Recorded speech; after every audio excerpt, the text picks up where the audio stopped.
glorious and mighty peoples across the grand and mighty spectrums of time and indeed the multiverse.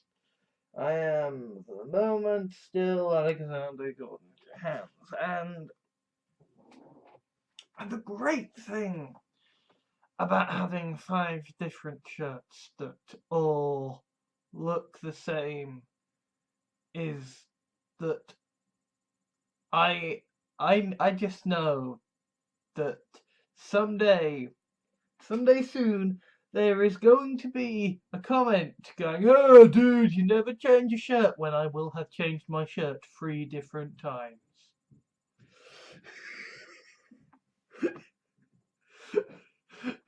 There are going to be people who are going to be trying to troll, who are going to dedicate themselves to trying to identify and keep track of the stains, so that they can correctly bitch when they have spotted that I have not changed my shirt for a time that they consider appropriate.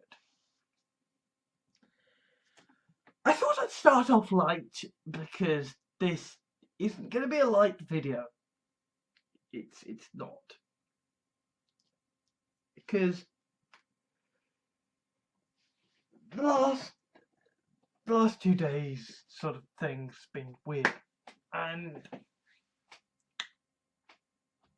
there is a thing that I've been meaning to Google for a while, and I haven't until now, which is what I've actually got, because I happen to have this rather bizarre and antiquated and I suppose naive notion that, there are experts on things and they know how to do the things that they are experts at, and that if you are not an expert in these fields, you do not disagree with the experts. And so when my endocrinologist tells me to do a thing, I do the thing. And I don't really question how or why, because do the thing. He knows the thing. I do the thing. And so, I knew I had Kalman syndrome, and I knew I had low growth hormone disorder. And holy fuck, I have just realised that yes, when I lean back like this, my head really does look small compared to the rest of my body. I've actually got quite a tall head. I've actually got a top hat somewhere, and it's just, I do have an absurdly tall head. But, yes, from this angle, oh my god, I've got a small head. Sorry, I've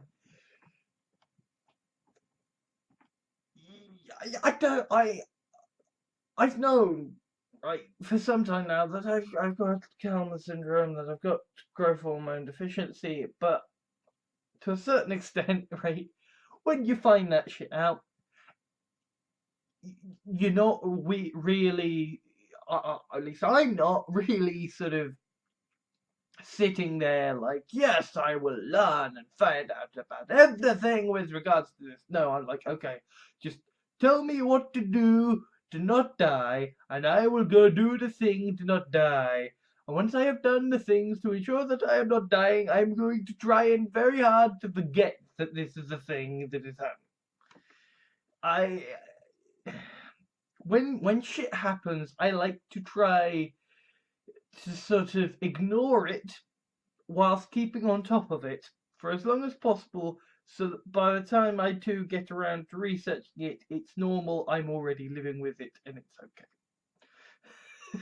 It's like, it's sort of my way of dealing with the stress of it is to not address the elephant in the room, but just quietly get used to living with the elephant in the room. So that when at last I come to address why the fuck there is an elephant standing in my room, it's okay, no matter how bad the elephant is. I'm already used to living with it, and I already know I'm used to living with it, so it's gonna be okay. If that makes any sense. So I finally reached a point where I felt like, okay, I'm gonna look up this stuff. Because I had literally just finished writing a blog that was like, hey, I've gotten over my depression and self-loathing, and I'm feeling good about myself. Yay! And as a result, I was like, yes, now I should look and Google. And no, no, no. I Wikipedia'd Kalman syndrome, and it's like there is this thing known as sort of the wiki freefall effect, and I typically get this on TV tropes actually, whereby it'll be like, yes, I will now go through the tropes for In the Thick of It, and then it'll be like, oh, and there is this trope. I don't know what this trope is. I'll open the link in Newtown, and oh, it also shows up in this page, in this page, in this page. Well, normally when that happens in TV tropes, it's kind of like a fun spiral of awesomeness. It is not a fun spiral of awesomeness when you are scrolling through a page on a condition you have, and every link on it carries you yet further into, and this is another horrible thing you have. And there's also this horrible thing, and this horrible thing. Oh, and this horrible thing. Oh, yeah, this horrible thing. You also have that, and it's like, again, by this point, I already have the problem. I already know I've got the problem. I've already been living with the problem. I've already been living with the solution to the problem. But now I am fully aware of what the problem is. And now I am fully aware of why I am taking the solutions that I am taking. And I'm quietly flipping out about this. Quietly losing my shit about this because, okay, I am someone who is prone to headaches, to migraines, who is prone to losses, to fucked up sleep, basically, fucked up sleep. Prone to tiredness, being socially withdrawn, and basically all of this just comes with Kalman syndrome and low growth hormone. Like, it's sort of like that old joke about how, in the past we didn't call people dyslexic, we just called them stupid. Well, it's sort of like I've just realized that my entire life I haven't actually been inept. I have, in fact, been disabled. And not even necessarily mildly disabled, because whilst the symptoms might be mild, I did read somewhere that,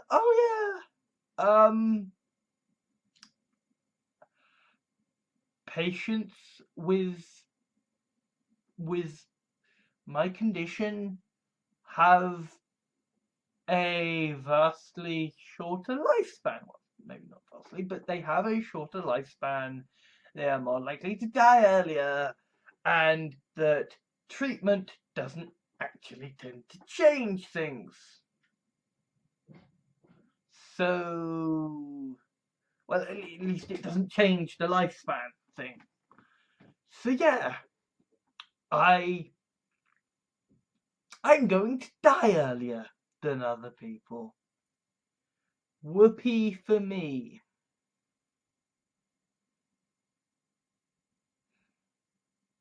going to be really annoyed if I don't live to 100, because genuinely it's a thing that that I have as just it's a little bit of pedanticness that I have, that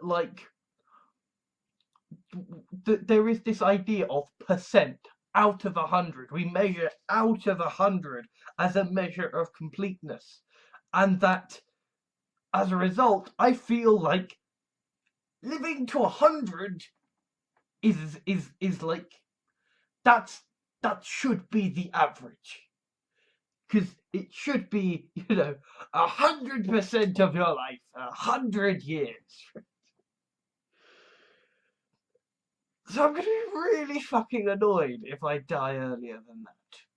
And now I basically know that I am going to, and not in a pessimistic, oh, 2016 is gonna be shit, I'll probably kill myself. But in a, no, I actually have a condition which means that I am likely to die earlier. Yay.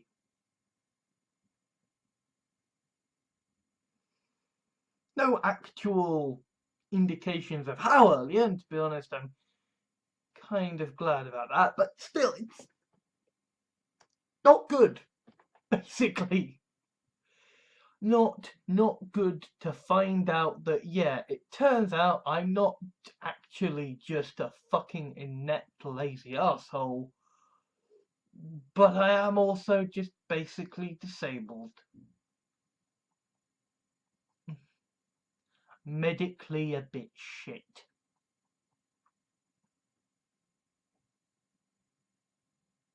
I mean, I don't like making short videos. I like making nice, long, rambly, hour-long things. I like talking for 3 hours. It's always been my riposte. Oh, 30 minutes long. How dare you? Okay, then 5-hour video coming up. I don't like doing short videos, but what else can I say? This is something that I have known I have had for some time. This is something that I have been getting treated for some time. That I have known I have been treating for some time. And this is something that I have been ignoring for some time, because I knew I wouldn't want to fucking know. And now I know, and I'm not feeling great about it. Shit, basically. Shit. And there really isn't much else to say. So I'm not going to say much else.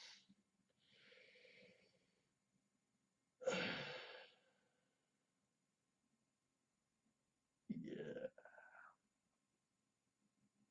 Well, I suppose the good news for you horrible alt-right bastards is that so long as you are smart enough to not start this cocking war that you keep banging on about, then chances are you are probably going to outlive me, just by virtue of not having as fucked up genetics as I had. So, yay for you being born with better genetics. I bet you're fucking happy and proud of yourself, you goddamn Nazi scumbags. Fuck you. I'm going to go and watch The West Wing, because that is a mysterious parallel universe in which America is run by a not shit, stupid, fucking Neanderthalic Oompa Loompa of a fucking prepubescent, idiotic man-child. I'm aware that I have now basically personally offended the most powerful man in the known world, and a man who is known for being incredibly fucking petty. But as we have established, I don't exactly have much to lose. So fuck it. I assume that you will be sending my coordinates to the guys with the drones. Donald Trump, yes, we have the location of someone who insulted you. Do you want to send the nuclear drones over now? Anyway, goodbye. The West Wing awaits. Thank you to all my Patreons at patreon.com for helping to make videos like this possible. If you wish to leave a like or dislike to rate the video for my analytics, that would be much appreciated. Comments are always welcome, though be aware that they will be moderated before being published, so please be civil. If you liked this video, please consider adding it to your favourites, sharing it to your friends, or subscribing. If you wish to help me out, or my channels, please consider whitelisting my videos in your adblock software, subscribing for monthly donations through Patreon, or giving a small one-off donation.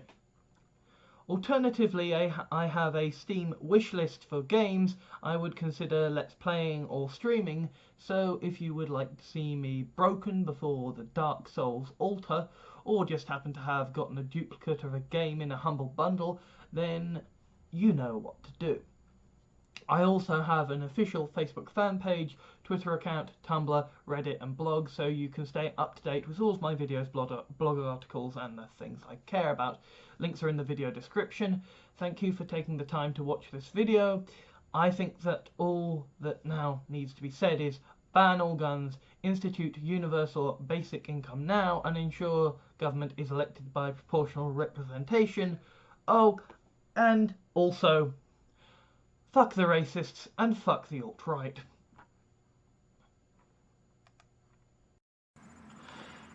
It is a reward for Patreons that who donate $5 or more, that they get thanks for donating $5 or more to my Patreon, and I haven't been doing that because I'm sort of shit at things, and so I am going to be thanking all the people who have donated $5 or more, basically for all time so far, and this is going to be re-recorded every time someone else donates $5 more in future. So anyway, without further ado, here we go. Thank you to Michael Hamilton Fletcher, who donated on September the 13th, 2015. And thank you to Marcus Anthony Infante, who pledged $5 on September the 3rd, 2016, and thank you to Henry Wotton, who pledged $5 on September the 8th, 2016. Thank you to both of you, lovely, to all three of you, lovely people, and I will indeed be remembering to keep actually rewarding my Patreons for, you know, donating money to keep me alive, because that's nice, and because I have seen people complaining that, well, you know, this link to send you care packages from Amazon, all of the things on the wish list are really expensive. Yeah, well, you know, you can't just give me money as well. That would be appreciated. So Patreons, thank you. You are lovely, wonderful. Apologies that you watch my videos, because I'm a sort of grotesque flesh golem of idiocy. Why? Why? But anyway, thank you. Also, thanks to Martin Hebe, Cestrian vlogger, for pledging $5 a month on Patreon.